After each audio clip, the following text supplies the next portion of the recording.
Good afternoon, Jim here from Coffee and Coping and Distortion Mentoring and all kinds of other things. Well, today, man, has been a day. The weekly check-in needs to happen, whatever kind of day I've had.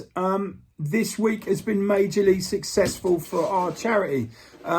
Dave, who is running the half marathon in Windsor in December, has gone over the £500 mark. And then at the Men's Communication Collective this week, Dan, who is the Marine, or ex-Marine, who runs Atomic Rambo, who is a mentor and somebody who helps a lot of people, has decided to run the Spine race in the Arctic, with 300-mile race, right, in the Arctic, basically. So what that means is he is unsupported. He skis, he runs, he moves through the snow in the Arctic for 300 miles unsupported by others, which means, yes, there will be a safety net if he should fall ill or not. But if he needs food, he has to have that with him. If he needs water, he has to deal with that. All of the things that culminate in him winning that race is him relying on himself, his own ability to fight against the weather conditions in the Arctic. He obviously had Arctic training in the Marines, but as he has come into civilian life, he has become the person that wants to do these challenges. He did an Ironman the other week as well and did so well for that. So the amazing thing is that he chose to use our charity to receive money in sponsorship form.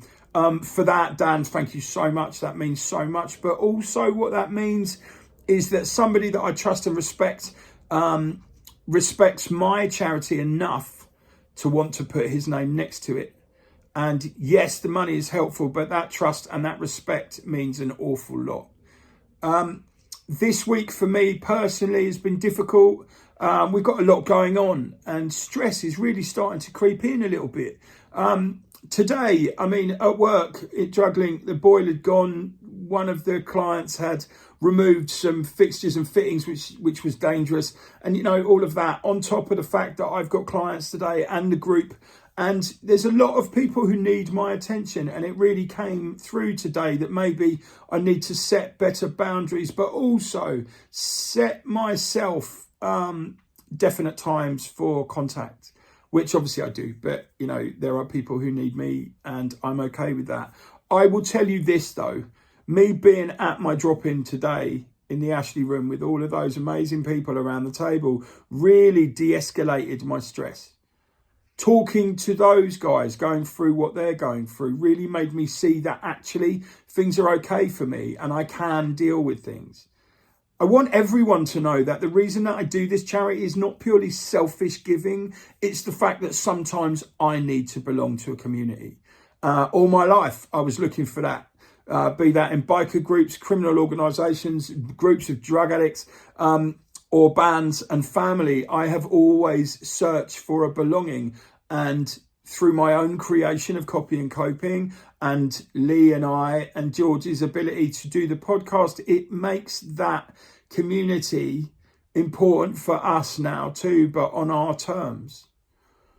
So Coffee and Coping builds communities because we all need to live in communities that support us, that big us up, that push us forward. Also, the next time you're wondering whether you should do something because it's challenging or hard or dangerous, hear my voice in the back of your head, right? If it's dangerous, no, right? But if it's challenging, if it's difficult, then take it on as long as you're not setting yourself up to fail.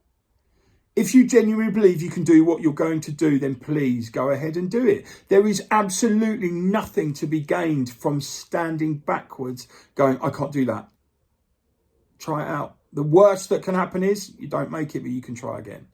I really need people to understand that they can belong to all of the communities around that are here for them, made by Coffee and Coping and other amazing organisations. But be present for yourself first. Believe in yourself first, because if you don't believe in you, it's really hard for you to portray a character that others can believe in too. Live in truth, protect your peace, and I will see you next week.